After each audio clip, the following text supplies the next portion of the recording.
श्री शिवाय नमस्तुभ्यम। हर हर महादेव। राधे कृष्णा। जय श्री कृष्णा। ओम नमो भगवते वासुदेवाय नमः।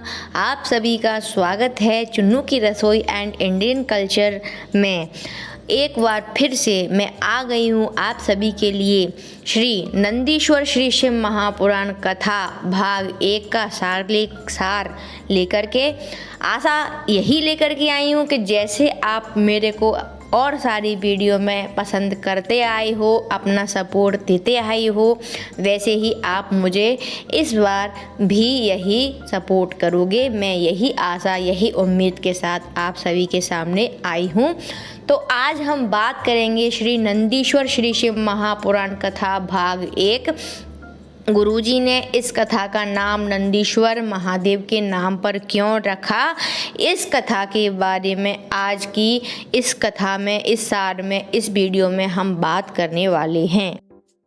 तो सबसे पहले अगर चैनल को सब्सक्राइब नहीं किया हो तो इस तरीके के सार, जो कि अगर हम बहुत ज़्यादा बिजी होते हैं, किसी काम में हमें समय नहीं मिल पाता है, हम नहीं सुन पाते हैं, तो उसके लिए ये छोटी छोटी सी क्लिप जो आपके लिए जो बनाई जा रही हैं वो आप तक पहुंच जाए, तो उसके लिए आप चैनल को प्लीज़ सब्सक्राइब कर लीजिएगा। सब्सक्राइब के बगल से जो बेल आइकन है उसे भी प्रेस कीजिएगा। लाइक शेयर सब्सक्राइब और कमेंट करना बिल्कुल मत भूलिएगा।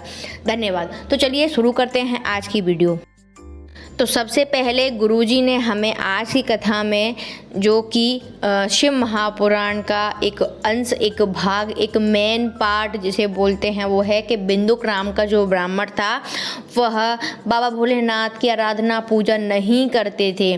उनको मतलब गुरुजी ने बताया कि कई लोग ऐसे होते हैं कि अगर हमारे पास में कहीं से महापुराण की कथा हो रही है तो बोलेंगे कि चलो अपन चलते हैं, शिव महापुराण की कथा सुन कर के आते हैं। और कई लोग ऐसे होते हैं जिनको बार बार धक्का देना पड़ता है फिर भी वह नहीं आते हैं।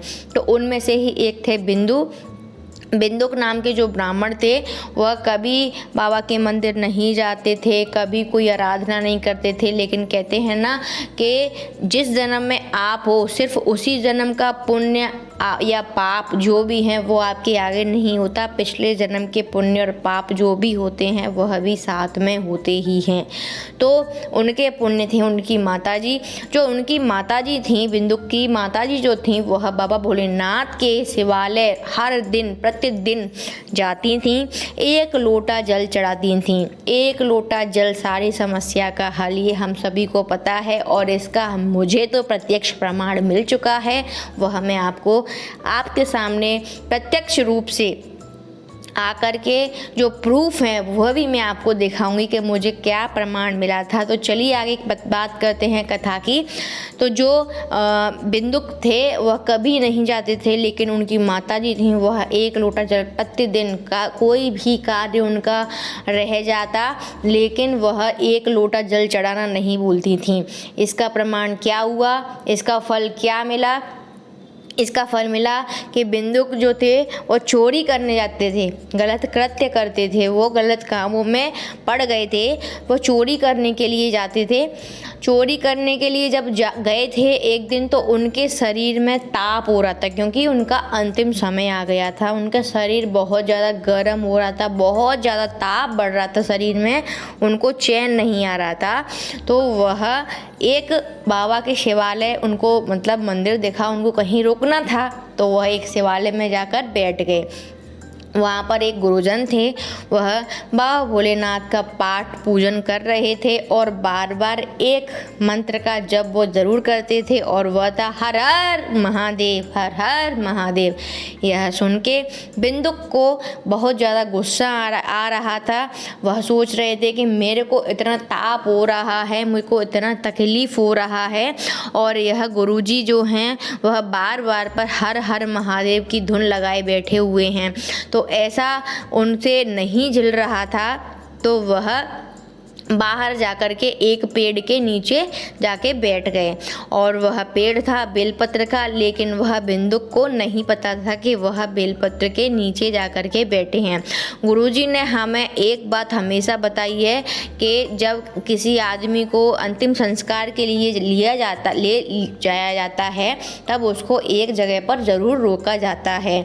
तो वह क्यों रोका जाता है? पहले ये रोकते थे कि किसी बेलपत्र का पेड़ कोई हो तो उसकी छाया जिस आदमी को हम लेकर के जा रहे हैं अगर उस पर पड़ जाती है तो फिर उसको मोक्ष तर्पण किसी की भी ज़रूरत नहीं होती है, उसका मोक्ष स्वतः ही हो जाता है और वह शिव के लोक को चला जाता है। तो जैसे ही उनको तब ज़्यादा हुआ, बेलपत्र के पेड़ के नीचे, वृक्ष के नीचे जाके बैठे थे, उनने प्राण छोड़ दिए। जैसे ही बिंदुक के प्राण छूटे तो एक तरफ यम के दूत थे और एक तरफ आ गए थे बाबा भोलेनाथ के गण उनको लेने के लिए। जब बिंदुक को भोलेनाथ के गण लेके जा रहे थे तब उन्होंने बाबा भोलेनाथ से पूछा कि मैंने तो कभी कोई पूजन नहीं किया, मैंने कोई आराधना नहीं की, मैंने कभी किसी की सेवा नहीं की, मैंने कभी किसी को एक गिलास पानी नहीं पिलाया, तो मेरा ऐसा कौन सा पुण्य है जिस कारण से मैं आपके लोक को जा रहा हूँ। तब बाबा भोलेनाथ ने बताया कि वह सिर्फ एक पुण्य है, वो है तुम्हारी माता के द्वारा चढ़ाया गया एक लोटा जल। इसीलिए गुरुजी बताते हैं कि कुछ करो मत करो, बहुत ज़्यादा समय नहीं हो, आप तो जाओ और जाकर के वापस आ जाओ, एक लोटा जल सिर्फ आप लेकर के बाबा भोलेनाथ के यहाँ चले जाओ। इतना है। आगे की कथा में वर्णन किया गुरुजी ने नंदीश्वर महादेव बाबा भोलेनाथ के साथ में हमेशा क्यों रहते हैं और वह बाबा भोलेनाथ को इतने प्रिय क्यों हैं, इसका जो भाव है वह आज की कथा में गुरुजी ने हमें बताया, जो कि बहुत बड़ी बात है जो आज हमें पता चली। गुरुजी ने बताया कि जब देवता और असुरों में जो युद्ध हो रहा था, जहाँ से वो अमृत के लिए जब वो विष का प्याला देवता लोग बाबा भोलेनाथ के यहाँ लेकर के आए, जब उन्होंने पीने के लिए किया, जब पिया बाबा भोलेनाथ ने, तो जब वो पी रहे थे तो उसमें उनके मुंह में से एक बूंद जो थी वह नीचे गिर गई थी और उस बूंद के नीचे गिरने से ये अकौआ वगैरह के पेड़ और सर्प वगैरह वो उसको चाट गए थे, जिससे वह विषैले हो गए थे। लेकिन ये चीज़ सारी नंदी महाराज देख रहे थे। नंदी महाराज ने देखा कि एक लार जो निकली थी वह उसको सर्प वगैरह पी के चाट के चले गए, वो दोबारा लौट करके नहीं आए। लेकिन जो लार है, छार है जो है बिस्की पीने से, वह बाबा भोलेनाथ के मुख से निकलना बंद नहीं हो रही थी। यह सब देख रहे थे नंदी महाराज और यह देख करके उनको बिल्कुल भी अच्छा नहीं लग रहा था। तब नंदी महाराज ने क्या किया, बाबा भोलेनाथ जब ध्यान की मुद्रा में बैठ गए कि जब वो लार बंदी नहीं हो रही थी, तो नंदी महाराज ने उस सारे जो लार जो छार निकल रही थी उसको चाटना शुरू कर दिया। वह बहुत समय तक उसको चाटते रहे। जब बाबा ने अपनी आँखें खोलीं, अपने नेत्र खोले, तो उन्होंने देखा कि जो नंदी हैं वह जो भी छार निकल रही थी उसको सारी को चाट रहे हैं और वह मूर्छित होने की अवस्था में आ गए हैं। तब उन्होंने बाबा भोलेनाथ ने नंदी महाराज को एक गले पर अपना हाथ फेरा, इतना लगातार हाथ फेरते रहे। उन्होंने देखा था कि नंदी महाराज का जो गला है वह एकदम कंठ जो है उसमें जहर भरता जा रहा है। तो इतनी देर तक वह हाथ फेरते रहे कि उसका जो सारा विष था ना वह बाबा ने अपने ऊपर मतलब अपने हाथ फेरने से ले लिया था। तब अवस्था सही हुई, समय निकला थोड़ा, अवस्था सही हुई नंदी महाराज की।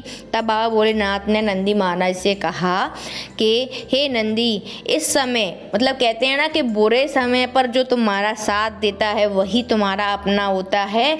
अच्छे समय में तो पैसा अगर तुम्हारे पास है तो दुनिया साथ देती ही है, इसमें कोई शक नहीं है।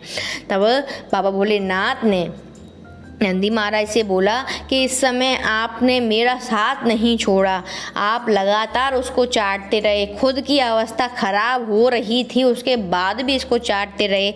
मैं आपको वरदान देता हूँ, वर देता हूँ कि जहाँ भी मैं रहूँगा वहाँ आप मेरे साथ में रहेंगे, जहाँ भी मैं रहूँगा। ऐसा सुन नंदी महाराज बिल्कुल भी प्रसन्न नहीं हुए। ऐसा देख के बाबा भोलेनाथ ने नंदी महाराज से बोला कि मैंने तुम्हें इतना बड़ा वरदान दिया है, फिर भी आप खुश नहीं हो रहे हो। तब नंदी महाराज ने बोला कि मुझे ये वरदान नहीं चाहिए, मैं सिर्फ अपने लिए, अपने विकास के लिए नहीं चाहता हूँ, क्योंकि मैं एक बैल हूँ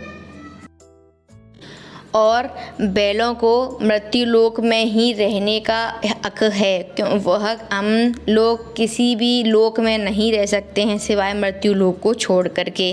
तब नंदी महाराज ने बाबा भोलेनाथ से बोला कि आपसे मुझे सिर्फ एक चीज़ चाहिए कि आप मुझे एक वचन दें कि आप हमेशा मृत्यु लोक में रहेंगे, कि शंकर कंकर है, अगर एक मछली भी पानी में जब तैरेगी तो उसमें भी कोई कंकर होगा, उसमें भी आप शिव मिल जाएगा मछली को। कोई कीड़ा भी अगर रेंगेगा तो वहाँ भी पत्थर मिलेगा, कंकर मिलेगा, वो भी शंकर है, तो वहाँ भी आप उसको मिल जाओगे अगर वह ढूंढने के लिए आएगा। मैं सिर्फ आपसे यही चाहता हूँ कि आप सदैव मृत्यु लोक में निवास करें, आप किसी अपना कोई भी लोक ना बसाएं। आप बसा सकते हैं कोई भी बैकुंठ लोक से भी अच्छा धाम आप बना सकते हैं, बसा सकते हैं। देवताएं देवलोक में रहते हैं, गरुड़ लोक में रहते हैं, भगवान ब्रह्मा जी ब्रह्मलोक में रहते हैं, विष्णु जी स्वर्ग में वैकुंठ में रहते हैं। आप भी चाहें तो अपना कोई लोक बना सकते हैं, लेकिन आपसे विनती है महादेव कि आप मृत्यु लोक में हमारे साथ रह करके हम सभी का उद्धार करें, हम सभी को रास्ता दिखाएं। हम जहाँ भी मुश्किलों में फंसें तो वहाँ आप हमारा साथ दें। इसी के साथ गुरुजी ने बताया कि अगर किसी को गले से संबंधित कोई समस्या होती है तो नंदीश्वर महादेव का नाम लेकर के शिवलिंग पर पहले एक दूब पहले चढ़ाएं, उसके बाद एक बेलपत्र चढ़ाएं। बेलपत्र चढ़ाने के बाद उस पर धीरे धीरे नंदीश्वर महादेव का नाम लेकर के ध्यान धर करके एक लोटा जल अर्पित करें। और कितना भी गले से संबंधित कोई भी समस्या अगर किसी भी व्यक्ति को है तो उस जल का आधी चम्मच भी अगर कोई पान कर लेता है तो गले से संबंधित कितनी भी बड़ी कैंसर जैसी समस्या भी अगर होती है, नंदीश्वर महादेव का नाम लेकर के अगर यह उपाय किया जाता है तो उसको बहुत जल्दी आराम मिलना शुरू हो जाता है, कितनी भी बड़ी समस्याएं हो। तो चलिए मैं इसी के साथ मैं विदा लेती हूँ। उम्मीद करती हूँ आपको आज का वीडियो अच्छा लगेगा। अच्छा लगे तो प्लीज़ चैनल को लाइक शेयर सब्सक्राइब ज़रूर कीजिएगा। और चलिए बाबा का एक बार ध्यान करते हैं। श्री शिवाय नमस्तोभ्यम, श्री शिवाय नमस्तोभ्यम, श्री शिवाय नमस्तोभ्यम, श्री शिवाय नमस्तोभ्यम, श्री शिवाय नमस्तोभ्यम।